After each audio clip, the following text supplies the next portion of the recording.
Hey everyone, Tekk here. Welcome to Tekk's Tavern. Grab a brew, pull up a chair, and let's do another episode in my slightly delayed Tekk's travels on Rift. And this in particular is going to be an episode on the Rift being free to play change.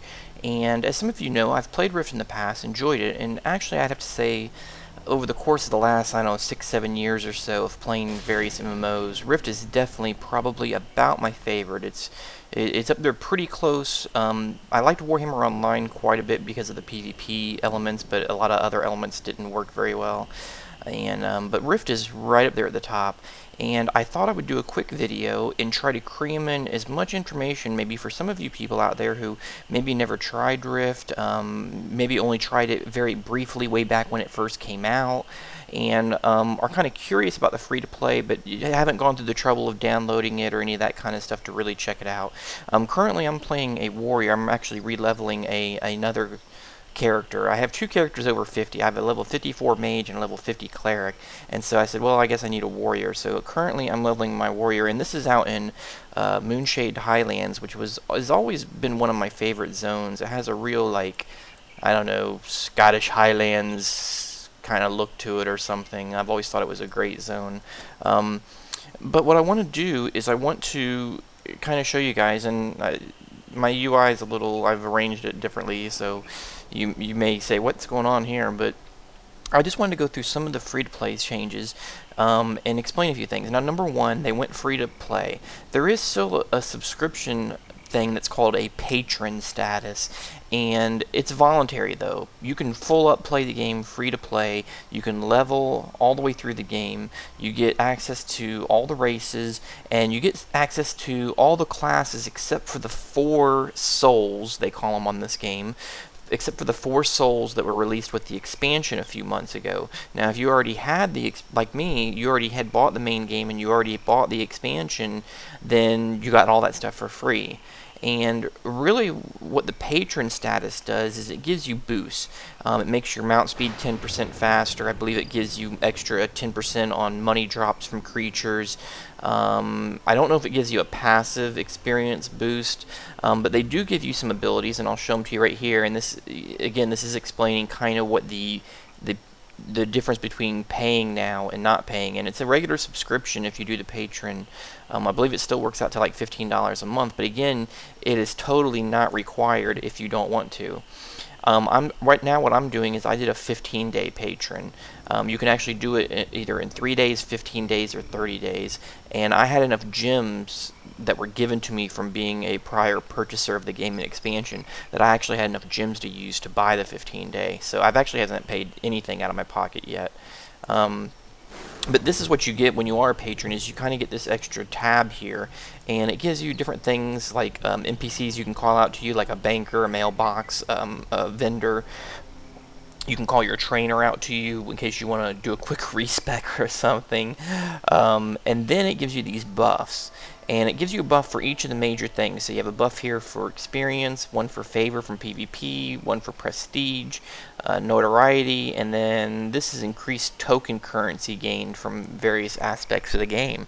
And these recharge daily. I don't know how high they go. I think up to 7, because I haven't even used these two, and they're kind of sitting at, you can see 7 charges. So it's a 2-hour buff, and it builds charges. So I've mainly been using the experience one, which you can see I only have 1 charge left of that right now, but I'll have 2 by tomorrow.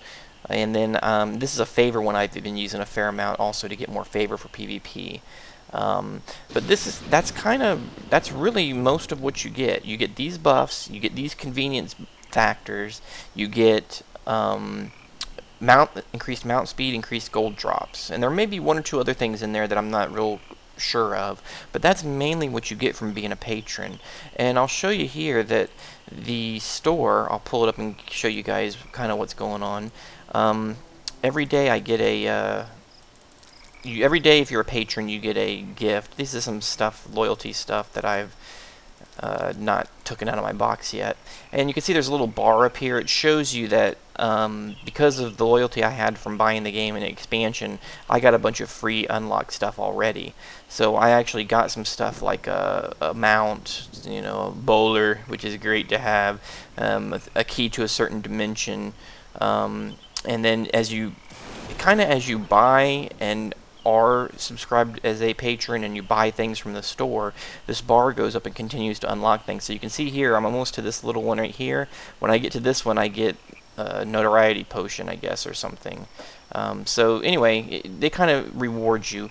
One thing I'll say about the store, and I know there's been a little bit of controversy about some of this stuff because they sell equipment in the store, but it's really not pay to win, because the equipment that they're selling, you can get on your own. You can go out and do dungeons and do things and get the equipment on your own, but they just go ahead and make it here where it's available to get if you don't want to have to do that. And all of the top tier gear, like the dungeon gear, PvP gear, and all that kind of stuff, all of that stuff has to be earned. So you have to actually go to the dungeons and get the gear to get the high-end level 60 stuff. The only stuff that you can kind of get through the store is the stuff that kind of helps you to move along through the leveling process and whatnot.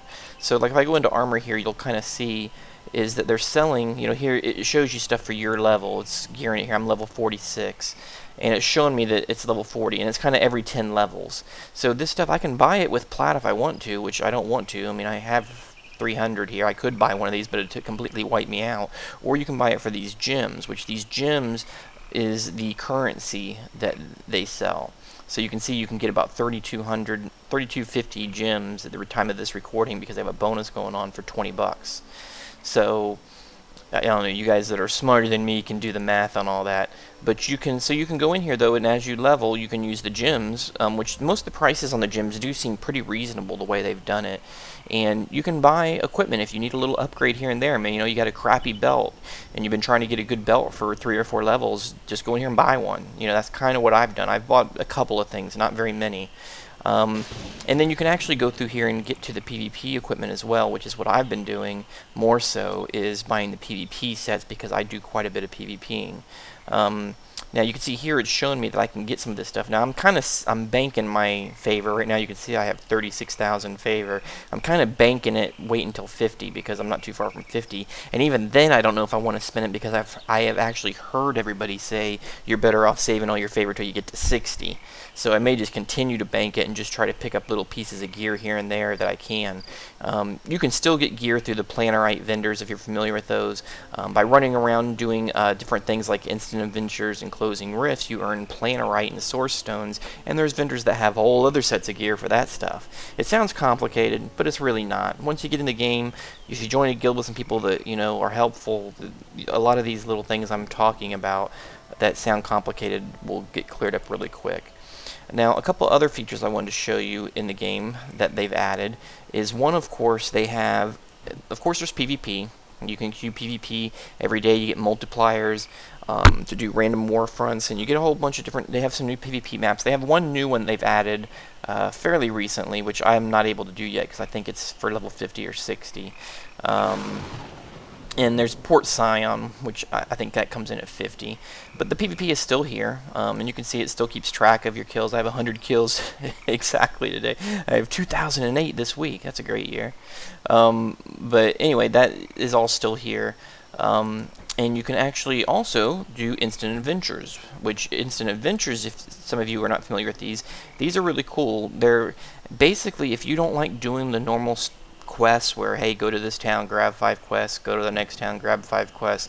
Instant adventures allow you to just get in a raid. It puts you out in a zone, and you run around and do objectives. So I'll just queue for it just to show you what it's like here, because they usually come up fairly quick.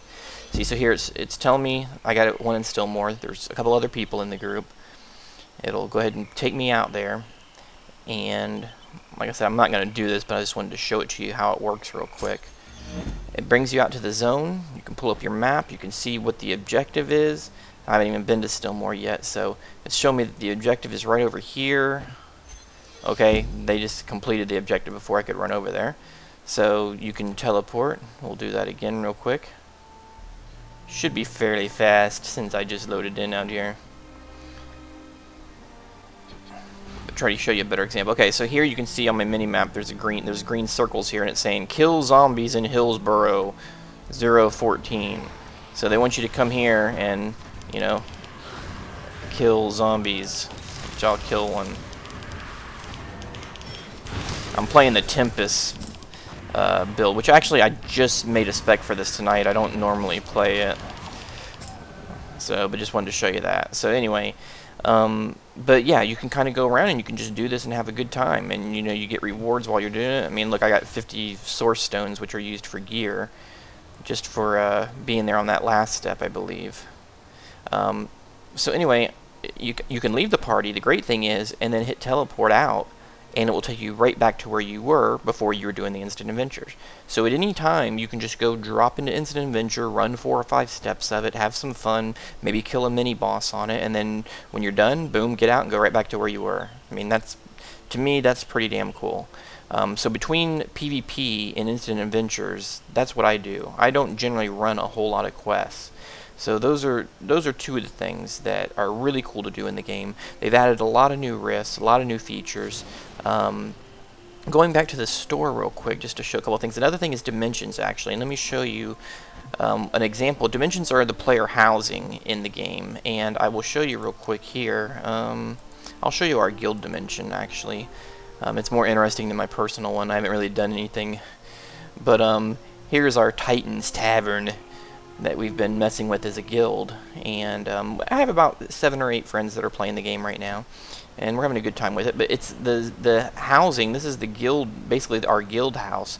It's kind of like a little zone. I mean, there is limits. You'll see an invisible wall here, but it's a lot bigger than you think. I mean, you can go over there and go in that house, go way over in the water over there. We've put some of these, like this tree here, show you some of the stuff inside that's kind of cool I've been working on. Kind of constructed a crazy staircase here. We're kind of like making another room upstairs. We even got a bartender. You can talk to the bartender and he'll serve some drinks up that you can drink. May you live 1,000 years. Using the old 300 thing there. But you can decorate it up. They got all kinds of things, and the editing is really neat in this game. I mean, you can sit here and edit things and resize them, move them around, rotate them. Here, I can make this chair really big or really small. You can resize, rotate. I can turn the chair around, stuff like that. I mean, it's really easy to do all the editing. We bought a big old temple building and threw it out here in the water. You can actually buy buildings. I bought a barrel that floats in the water. So yeah, I mean, the guild dimensions are really cool, and you also have personal player dimensions that you can make, and you can leave them open. Friends can go in and out and raid them and do all kinds of things. So the whole dimensions thing is a very new player housing kind of element, which is very cool, that's been added to the game as well. And when you're done, again, you can just quit out of it, and it will take you right back to where you were standing before, which is a very cool thing again about the game, is that you can go and do all this different stuff and it will always put you back where you were. If I go and do a PvP match right now, when I get done with that, of course I'll be right back where I was. The cool thing about this game compared to something like WoW, though, is in WoW, the biggest problem I had with WoW, I had a couple problems with it, but I won't go into all that. But one thing is, for the last couple of expansions in WoW, it always just felt like you were standing in whatever the city was that they deemed was the main city to stand in at that period in time, and you would just stand in that city and queue, and you would never go anywhere else. But in this game, it's not that way, because even with the instant adventures, you're queuing the instant adventures and going out into real-world zones and running around doing adventures and quests and killing bosses in real-world zones. You're not just queuing to go into an instance that you've run 100 times. I mean, and they have that too, actually. You can do, I've kind of forgot to bring that up, there is a whole dungeon queuing system, and they have random normal dungeons. You get experience and bonus chests for doing it. Once you get up higher levels, you can do the random expert dungeons and all that kind of stuff. So they have that element too. I don't do this as much. I do like to do it, but I'm more of a PvP person. So, but you can do that. I mean, you can even queue to get into quests and rift things as well, I guess. So it has all those elements. I mean, if there's one thing to really say about Rift, is that it being free to play, in my opinion, has made it probably one of the best MMOs on the market, because it's a very well produced, very high quality MMO that has a very realistic, not cartoony look to it, I feel. I mean, I think the character models and game world graphics, I think look great compared to a lot of other games, in my opinion. I just think the characters and everything just look awesome. And with it being free to play now, it has so much to do, and they don't put a bunch of crazy restrictions on you, even if you're a totally free to play player. The biggest restrictions you have, if you're coming into Rift and you've never played Rift, never bought anything before, the biggest restrictions you'll run into is I think they only give you 2 character slots, and I think you only get 3 bag slots, I think. And so that's the biggest restrictions that you'll really have, that you will feel as you're playing it. Me being a person who's played longer, I got 5 slots, but I think new free-to-plays are 3 slots and only 2 character slots. So that's probably the biggest restriction, but anything else you're not restricted on as far as leveling, playing, doing dungeons, PvP. You can do everything and not pay a dime. And look at the great weather effect too. I mean, I just think the game world of Rift is a very engrossing one, and the only reason I really left it the last time I left it was because I didn't want to have to afford to pay the monthly cost, because there were so many good free-to-play options out there. Hey, that was a quick shower. But there's so many other great free-to-play options out there at the time, I just felt like I couldn't justify paying $15 a month. I like the pay system they have on this, is that, hey, if I have an extra 20 bucks one month, then I can go in here and spend 20 bucks and get some gems and buy some stuff, buy some cool pets or buy a cool mount or whatever. Hey, I can get a black riding tiger for 900. That guy looks pretty cool. Actually, that emerald, this thing looks crazy. So, I mean, you figure that's 1,500, so what, that's 10 bucks, maybe a little less than 10 bucks or something for that, I guess. Which, for a high-speed mount, I guess that's pretty cool. But some of the other stuff is really cheap, especially the dimension stuff. If you go into the dimensions, you can look there. I mean, there's stuff that's one. You can buy barrels for 1 gem, 3 gems. I mean, you can buy all kinds of different decorations. A big giant tavern keg, which we have in there. So I mean, a lot of the prices are decent. But I like, nowadays MMOs just cannot be monthly anymore. I mean, really, WoW is the last one. And with so many great free-to-play options out there, the games that restrict you the least but give you the most cool stuff to buy if you want to spend money, those are the best. And I really feel Rift has the absolute best of both worlds at this time. And I really want to, and the reason I even will consider continuing to pay the patron status is to support Tryon, because I think this is a really cool game. I was a little disappointed with Defiance. I played Defiance, as you guys know, for a while and did some videos on it, but overall was a little disappointed. But Rift I've always felt is a very solid game and is really great, and I highly recommend it. And I believe I'm on I think it's the Greybriar server. Our guild is called Legacy of Titans, so a little plug there. If any of you are playing and you're new to the game and you want to come and play with me and some of my other tavern buddies, feel free to join us. You can look us up again, Legacy of Titans, on Greybriar, I believe it is. And yeah, look us up, send me a tell, join. You can join with us. We can more than willing to help you out with any questions you may have getting going. And anyway, that's it. That is Rift. I hope I covered all the things you can do and experience and how the money works and this, that, and the other. And hopefully that helps answer some questions for anybody who might have been curious about it and just hadn't really taken a look at it closer. And again, if you do decide to try it, Rift does have a streaming download, so you do not have to download a big, giant, huge file to play the game. You actually just download a couple hundred megs, it starts streaming, and then you're good to go. So, especially if you have a higher speed internet connection. So, that is it for now. Thanks for joining me in the tavern, and I will catch you all next time.